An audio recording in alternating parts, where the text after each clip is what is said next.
Well, good day, class, and thanks so much for jumping in on this online lecture.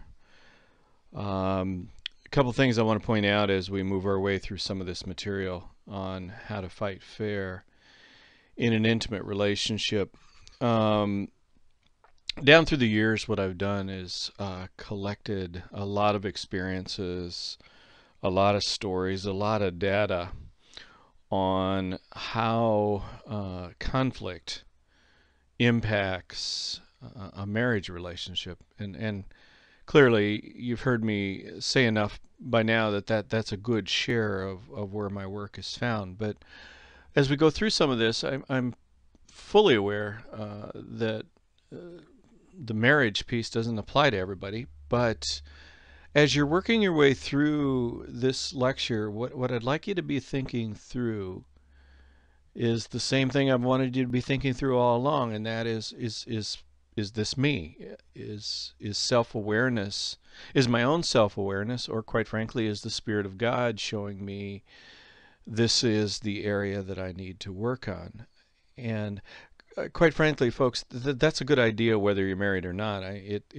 It's always a good idea to look at what are the areas that it seems like if I'm going to be in an intimate relationship or am in an intimate relationship, what are the areas that just need to be tweaked a bit? What are the areas that I think I probably need to press into, if not for the duration of this class, certainly for the rest of my life. We did the same thing when we talked about conflict styles, how if this is who you are and this is some of the wiring that you're experiencing, then it makes a lot of sense to say, God, help me to be less of a people pleaser, maybe less of a compromiser, less of an avoider, and more, more of a collaborator, more mature in my responses to individuals that I'm angry with or they're angry with me.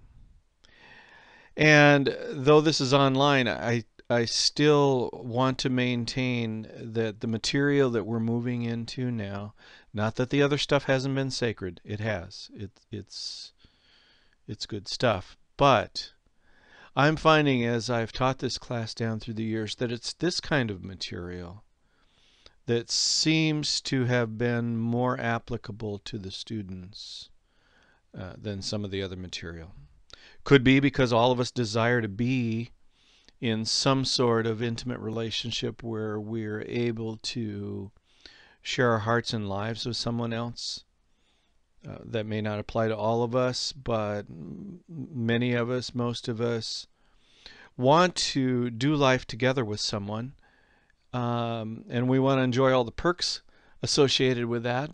Well, one of the things that we've got to learn to negotiate is how to fight fair in that relationship. Usually that requires a certain amount of ownership on their part, but they're not here and you are. So for purposes of not just this lecture, but for purposes of your life, take a look at your own heart as we go through some of the stuff. This material that I'm presenting to you, it's a condensed version, obviously, but let me set the stage for a seminar I attended a number of years ago. Scott Stanley and Howard Markham and Susan Bloomberg wrote a book called Fighting for Your Marriage. And you guys, I remember a number of years ago reading that book and being so impressed with the material that I decided to fly out to Denver to not only meet the authors, but to be trained in the prep approach. And, I sat there. This is after I went skiing for a few days. I'm not going to lie to you about that. But I sat there and I realized this stuff is so simple, but yet so profound. In other words, it's so good in terms of taking it and not just making it theoretical, but making it very practical. So for 10, 12 years now, what I've been doing is taking this very simple template and bringing it over into the couples who sit in my office. And obviously I'm bringing it over into class. And I ask the folks sitting in my office to really evaluate, are you an escalator? Are you an invalidator? I'll tease all these out in just a moment, but I just want you to know these things are incredibly practical. One of the ways that we choose to fight unfairly is to escalate. That's often marked by raising your voice. It's often marked by getting louder and louder and kind of pulling out the stops when it appears in a conflict. If you're not getting your own way, or you're not, quote, winning the fight, the conflict, then you have a tendency to raise your voice.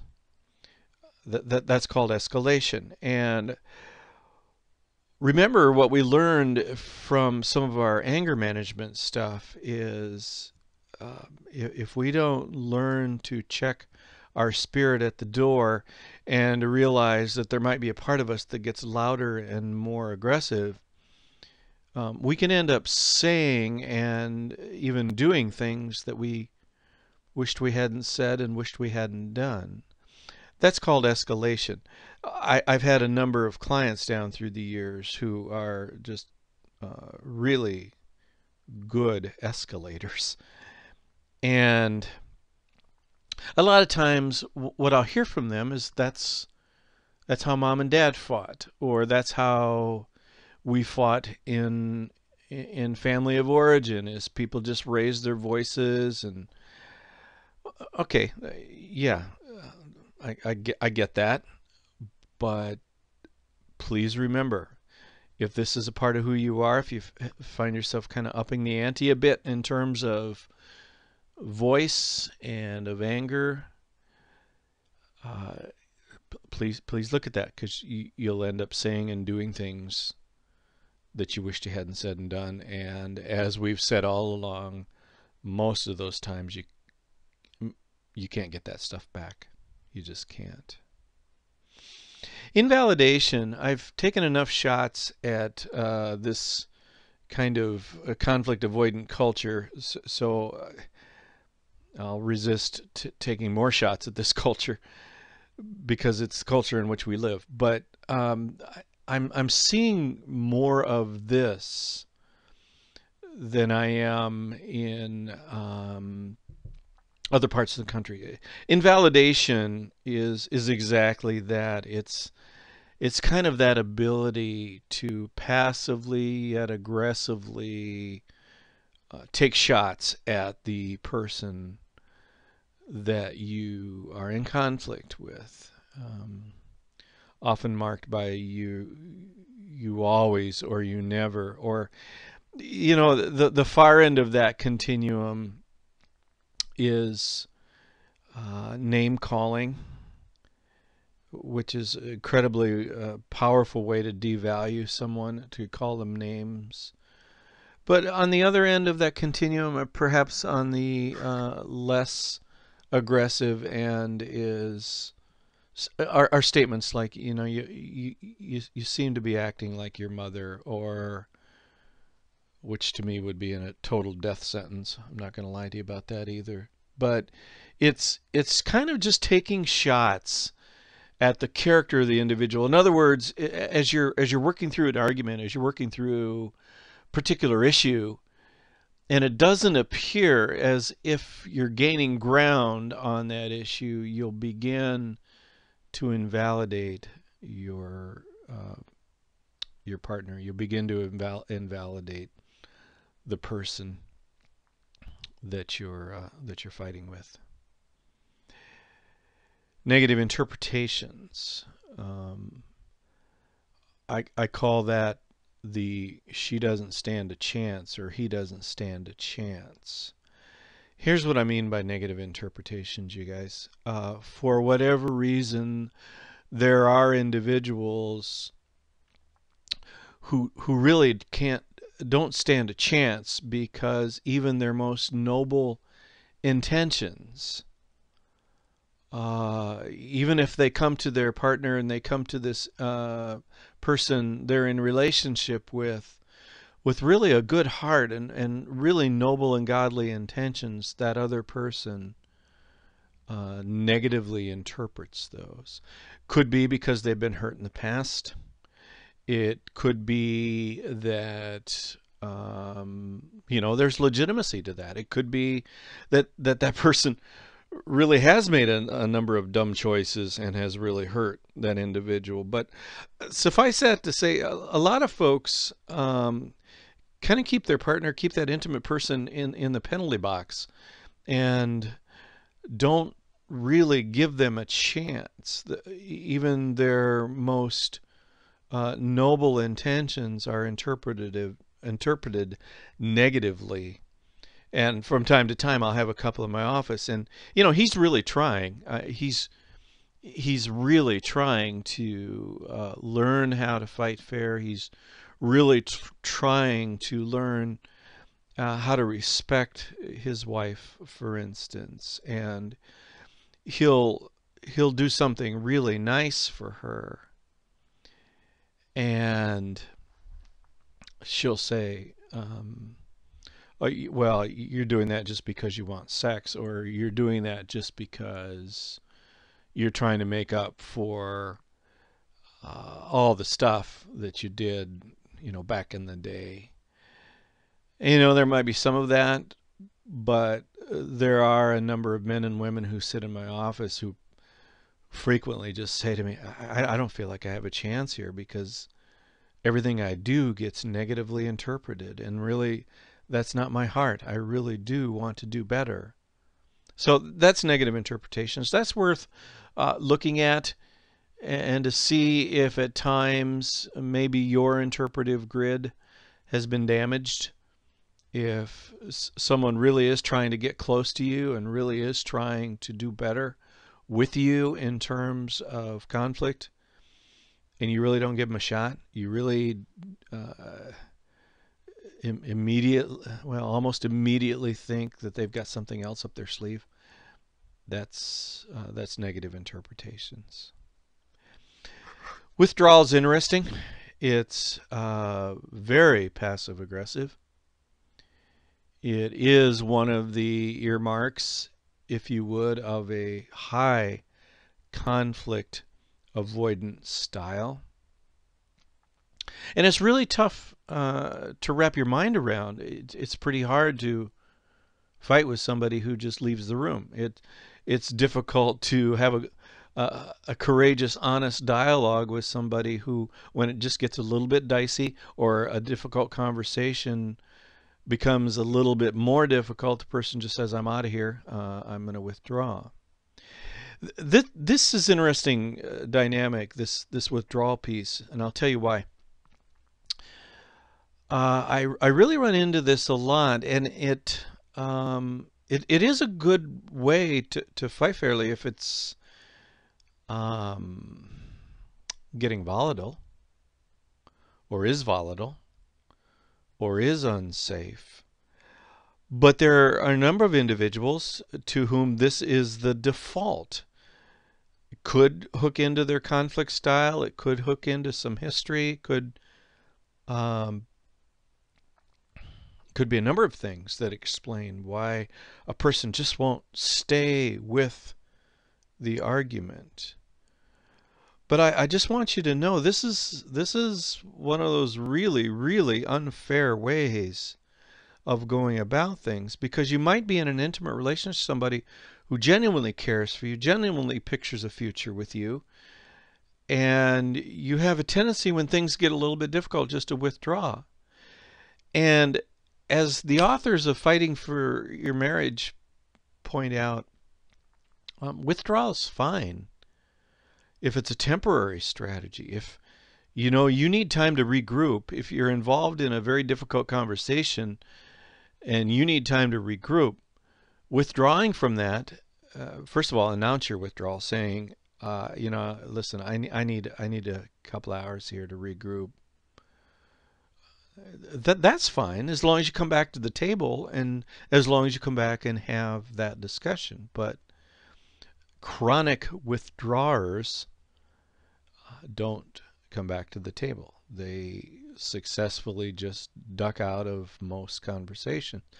And what that does is it leaves just a whole bunch of unfinished business. Um, and the reason is obvious because you never get back to finishing the business. You never get back to addressing those things. I want to just put in front of you all some teaching that I have followed for a number of years by a researcher named Gottman. And actually, you read about him in the Blink book, which is one of the assignments for this class. Gottman, for a number of years, has written about the four horsemen of the apocalypse. And what he's done is he's studied thousands of married couples over a number of decades now. This research is a little bit dated. But as the slide says, he discovered patterns about how partners relate to each other, which can be used to predict with 94% accuracy which marriages will succeed and which will fail. Now, some people think, you're whacked, pal. Who can tell within just a matter of moments if a couple's going to make it or not? Well, as the Blink book points out, that you may or may not have read yet, he's looking for some patterns in relationships that are really worth paying attention to, and then he will bring these patterns to the couple and say, listen, here's what I see, and if you don't press into this, if you don't own this, your marriage will not succeed. And as Gottman points out in his writings, Why Marriages Succeed or Fail, he says that each horseman paves the way for the next. I don't think these are sequential, but follow along. I won't necessarily just read these, but I'll make comment on them. And again, I'm asking each of you, though you may not be married, to look at this and say, wow, is the relationship that I'm in right now marked by a high level of criticism? To me, folks, there's a difference between criticism and critique. I believe the best relationships regularly have venues of critique, which is marked by Paul's words in Ephesians, where he says, speaking the truth in love. I don't know of too many relationships that can sustain without some measure of regularly speaking the truth in love to each other.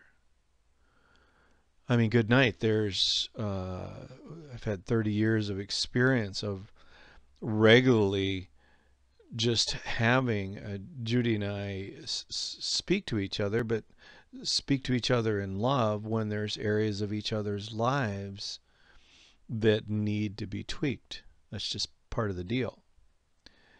Criticism is different. Criticism is more of an ongoing judging of your partner.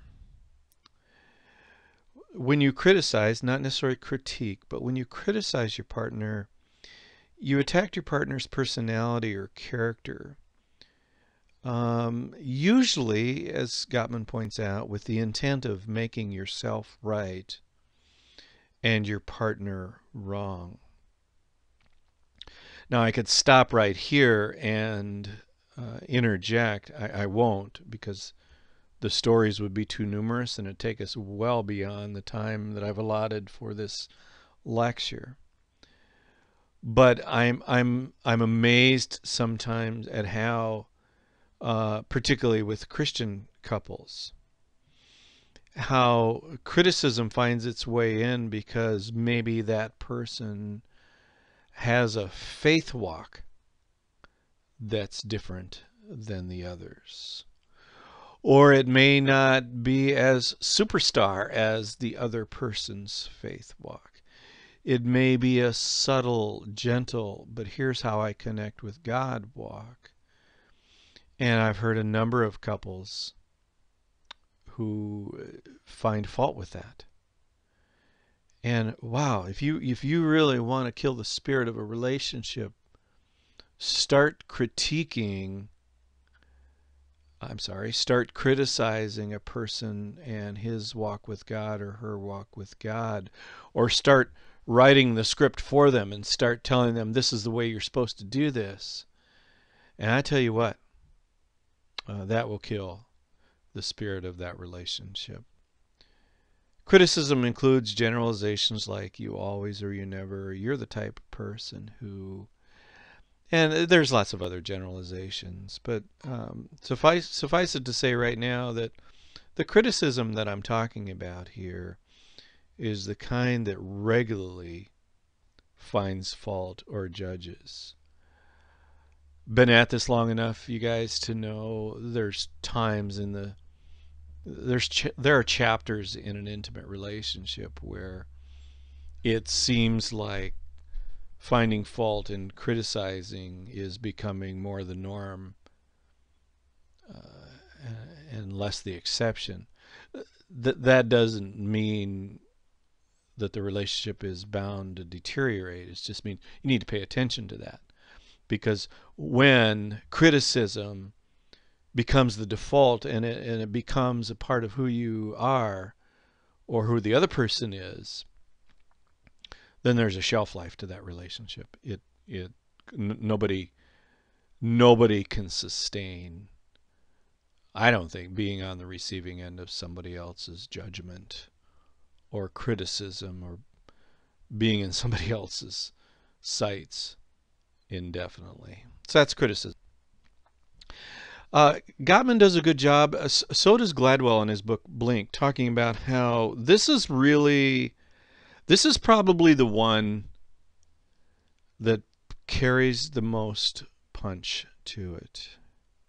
It's a feeling of disdain or scorn. Contempt attacks your partner's sense of self with the intent to insult or psychologically abuse.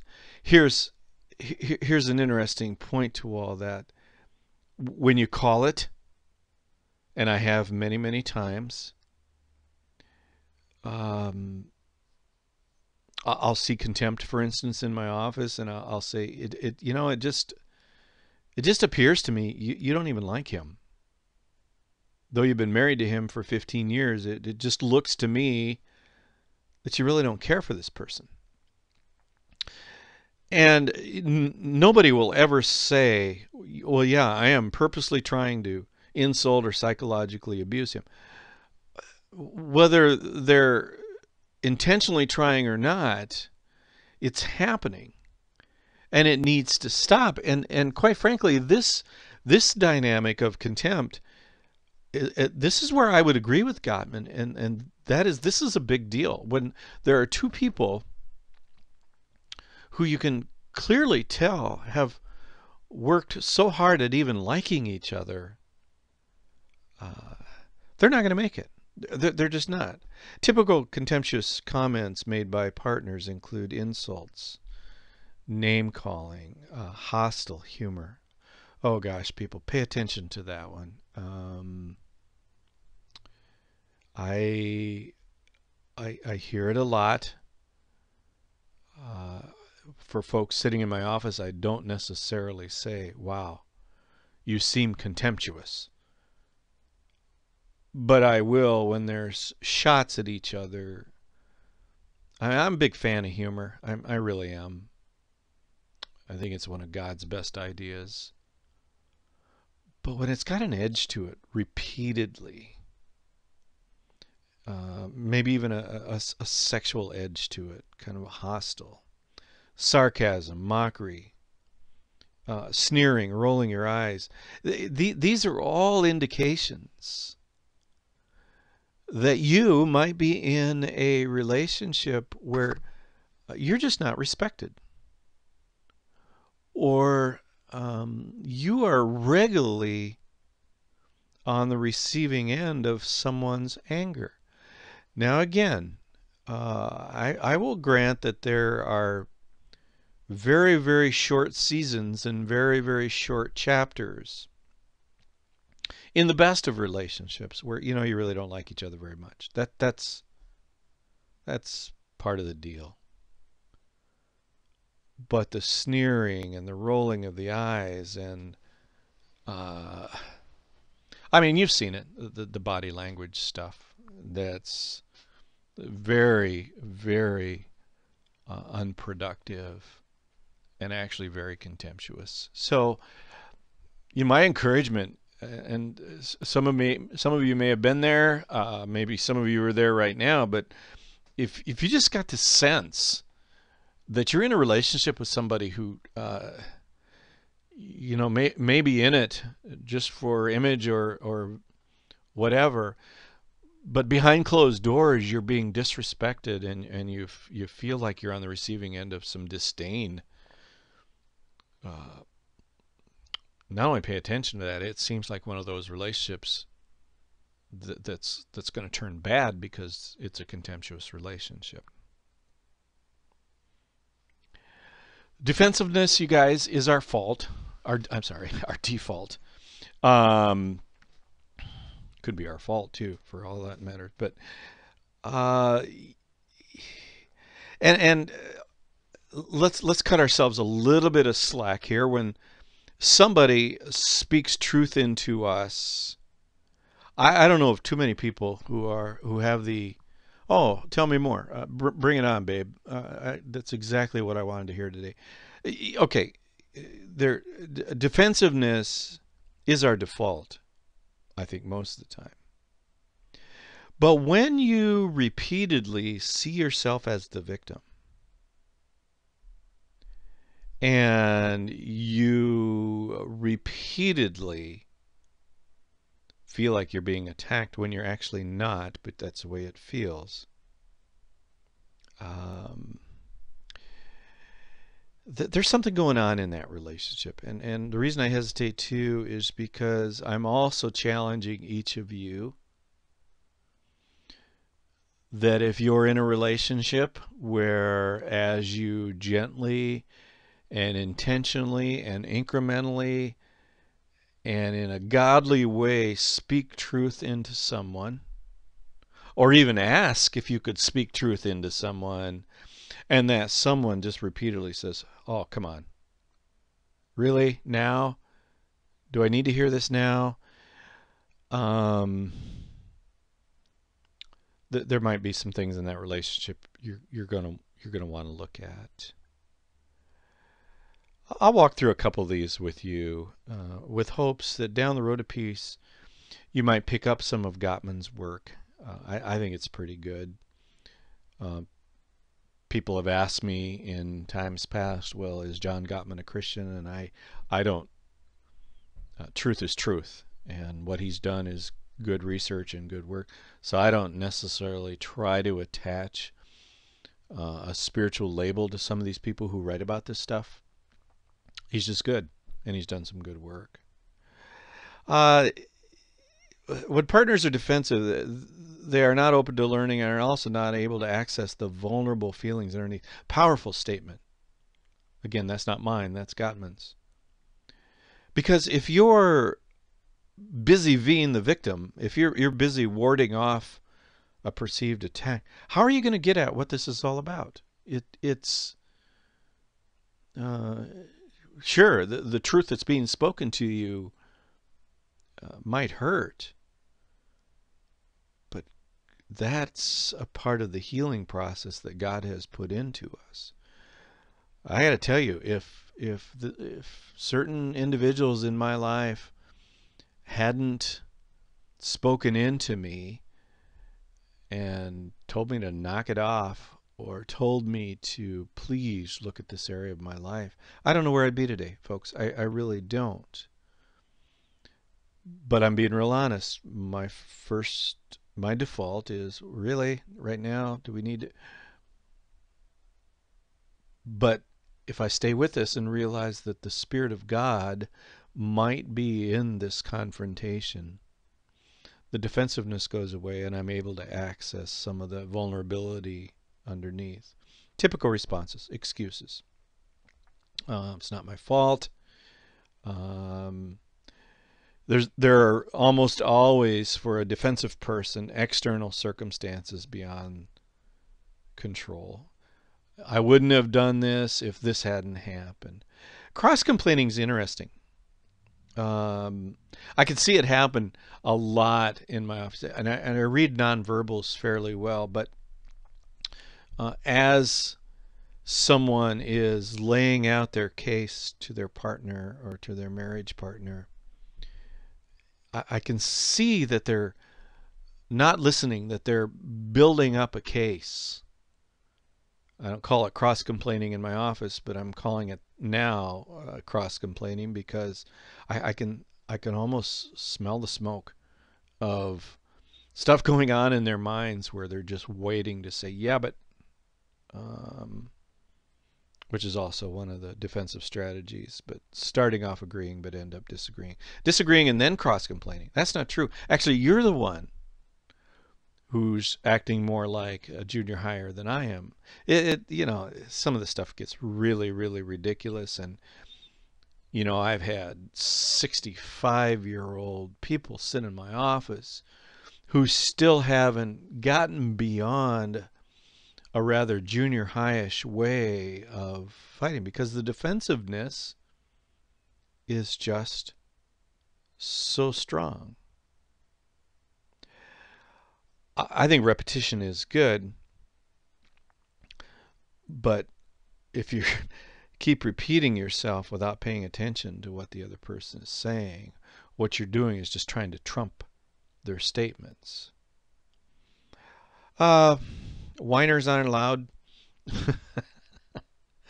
we don't allow it in our marriage. We don't allow it with our dog. We don't. You just can't whine. And there's a certain beauty. Maybe different words are chosen, but if you're in a relationship with someone and you say it feels like you're whining, or it feels like, as I share this information with you, as you and I have this discussion, you're always bringing in that's not fair. Maybe it is, maybe it isn't. Quite frankly, there's a whole bunch of life that isn't fair. But if somebody's trying to speak truth into you and you're making excuses, or you're disagreeing and then saying, well, that's not true, you also, or yeah, but, or playing that's not fair. At least be willing, folks, to look at the possibility that defensiveness has become a bit too much of who you are when you're fighting with someone. And again, it's much easier to diagnose our partner than it is to diagnose ourselves. But if you're in a relationship right now where, as you regularly try, I don't know about regularly, but as you periodically try to have difficult conversations, and I'll grant you this, even in situations where, as you begin to move into a difficult conversation and you own your stuff, you say, hey, listen, I'm coming to you because I love you, and I'm willing to admit to you there's parts of my life that aren't very pretty, and there's times I make lots of mistakes, but can we talk about this? If you're honestly doing that humility piece, and you're honestly trying, but even up against that backdrop, you get it. Yeah, but you're not perfect either. Or really, now, do we need to talk about this now?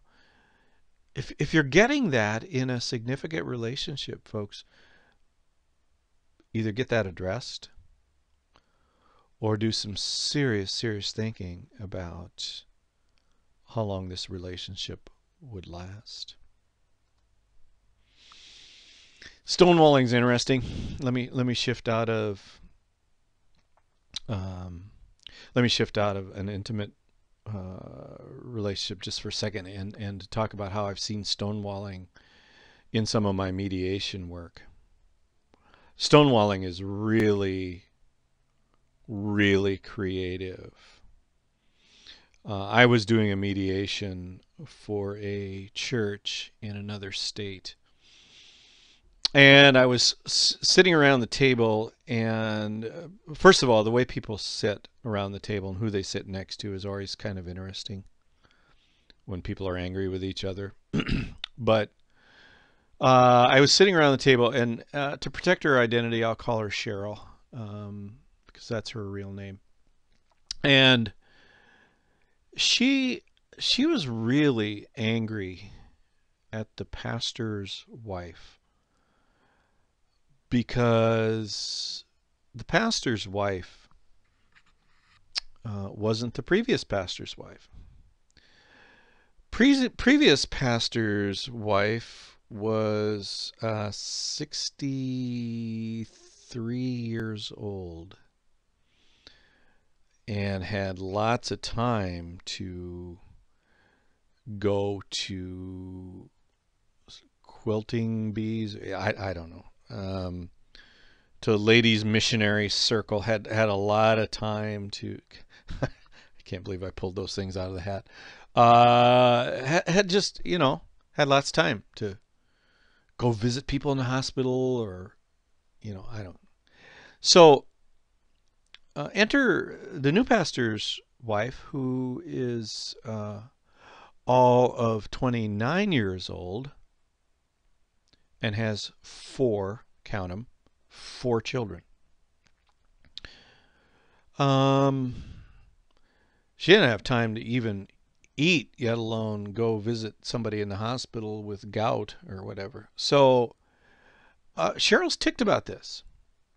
And why I got called into this, to this day, I have no idea. But I'm sitting around the table, and what's interesting, as I give each person a chance to share their heart, I get to referee that, because when I start to hear language like "you always," "you never," or "God led me to tell you," then I referee that stuff. But enter Cheryl, who, as others are talking, particularly the new pastor's wife, Cheryl does this. She goes, now she did it a couple times. First time I'm thinking, okay, she's tired, whatever. Second time she did it, I stopped and I said, Cheryl, you're speaking volumes without saying a word. So what I'm going to ask you to do is, when it comes to your time to speak. But don't speak through your sighs until then. So we go along, and she gets real quiet, pissed at me. We go along, and somebody else speaks, and she does it again. She goes,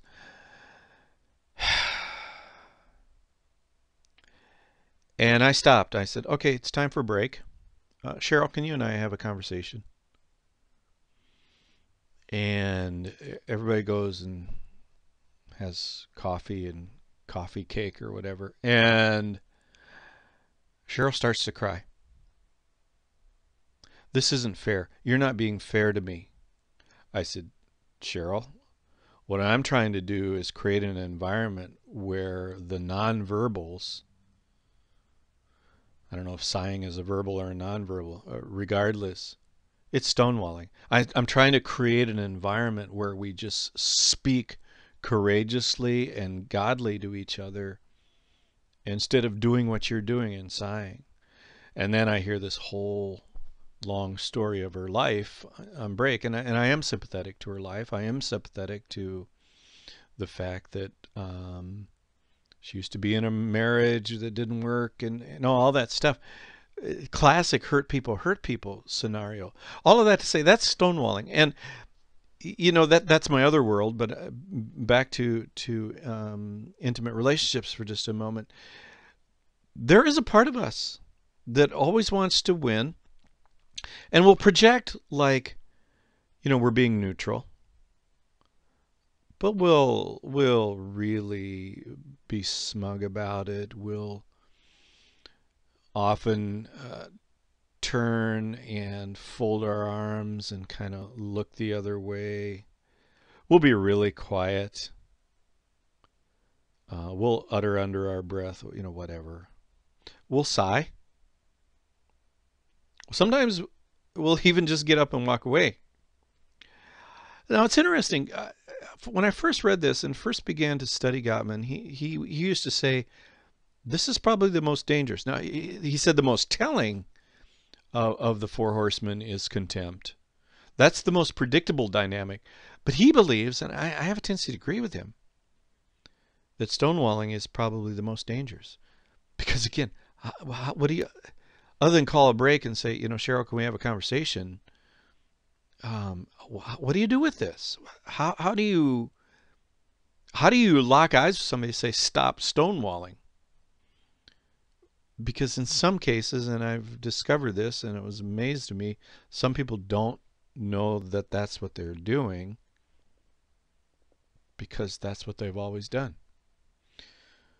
So there's some self-awareness that comes into play here, but stonewalling, you just can't get your mind around it. It's hard to strategize with that. So, anyway, you guys, those are the foremen, and I want to finish out this lecture. And we'll talk more about some of these dynamics at a different time. But I've simply jotted down some ways that I think help. And for the record, these are areas that in my own life I look at and I say, okay, Rota, you may think you have the handle on this particular issue and you may think you're right. But how much of this rightness is being driven by selfishness? This, folks, requires just a real high level of awareness. Because you know as well as I do, when we're in the midst of an intimate relationship and we're having a disagreement or we're having an animated discussion and it's not going very well, the last thing that comes to mind is, wow, I wonder how selfish I'm being here. So this is probably where the strategies we talked about in anger management would come into play, and that is you probably need some sort of strategy, some sort of venue where in the midst of difficult conversations, you step away from that situation and you do some serious thinking and praying about your own selfishness. I think that dynamic and the next one, it really is captured in Psalm 139. We've heard this passage over and over again, but it's interesting, particularly when David says, search me, O God, and know my heart, try me and know my thoughts, and see if there is any hurtful way in me. That's a tough prayer, folks. That's a very, very tough prayer because most of the time we focus on we concentrate on changing the other person instead of ourselves. And here's conflict 101. They're not going to change because you want them to. They may change in direct proportion to you taking on some change, but it's not only conflict 101, it's control 101. You have no control over whether they get it or not. You have control as to whether you want to stay in that relationship or not, but suffice it to say, at least for this dynamic, if you spend more time concentrating on changing yourself and not on your partner, that relationship will be better. A lot of times when I teach this in conventional classroom, I'll go up to the blackboard or the whiteboard and to I'll draw. I'm a tennis player. I used to play tennis in college, and I'll draw two tennis courts. One where they are playing singles, and they're just lobbying back and forth, considering each person the problem, and all the while sitting off to the side of the court is the problem. In other words, they're so busy attacking each other. So then I'll draw another court, and on that I'll put Dan and Judy on one side of the net and the problem on the other side of the net. And I said, hey, can we secure an agreement today that through the span of this week, when you feel like you're starting to play singles and attacking each other, that you get on the same side of the net and decide, hey, can we shoulder up? Instead of going after each other, can we attack the problem? And, this seems kind of cheesy. It seems, at least in my office, I can't tell you the number of times that couples have come back to me and said, hey, this last week, when we started to play singles, we played doubles. Meaning we got on the same side of the net and said, hey, listen, it seems like we're going after each other. This isn't helping. Let's go after the problem instead of each other. Seems simple, kind of hard to do, because we want to win, and when we are in an intimate relationship and we're fighting with someone, it's tough to admit that you might be part of the problem.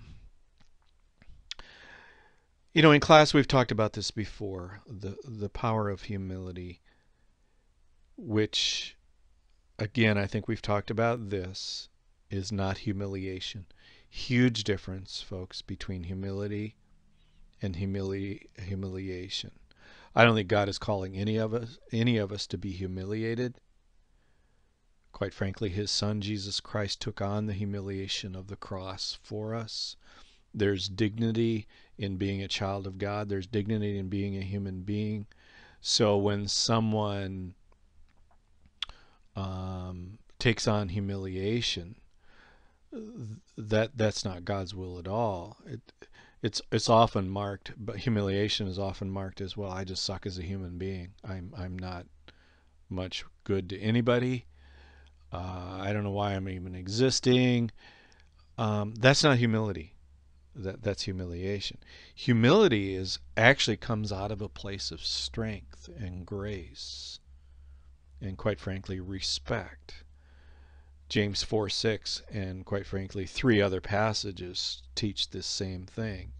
God is opposed to the proud but gives grace to the humble, which, without preaching to you all, seems to be a clear indicator that if in my significant relationships, if I'm willing to humble myself and say, hey, listen, I'm sorry, hon. I don't know what I was thinking.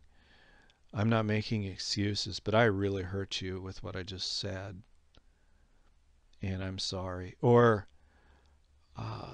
just regularly owning your part of the conflict. Now, in my premarital counseling, I don't have a chart and graph. I don't have even a way to get at the humility piece. But I will sit down with a couple and I say, okay, talk to me about ownership. Talk to me about the last time you had a disagreement or a disconnect. Do each of you have a tendency to own your part? And to say that out loud, like, I'm sorry, I shouldn't have said this. And if they don't, then we talk about that. Because I cannot see a relationship.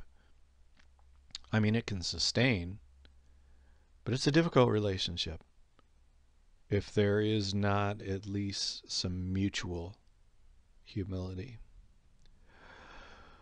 One of the areas we're going to spend a significant amount of time talking about, folks, is forgiveness. And I only put this as a little bullet point on this slide right now, because I'm telling you, it becomes a part of not everyday life, but it relationships, significant relationships, have to extend forgiveness on a regular basis. If there is a propensity in the relationship to hold someone hostage for a long time regularly, then there's some problems there. And again, I'm only hesitating because when we get to matters of forgiveness, and we will, I just really want to make sure that we come at this matter of forgiveness from a very real, very godly, very authentic perspective.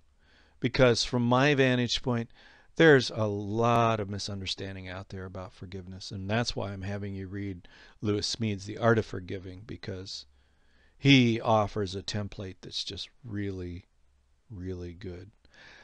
Suffice it to say now, for this particular dynamic, forgiveness in intimate and significant relationships needs to be extended on a regular basis. Honey, I'm sorry. That's fine. Well, it's not fine, but I accept your humility and I accept your apology, and you're out of the penalty box.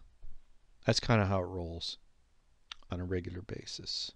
So anyway, thanks for tracking with me. Thanks for paying attention.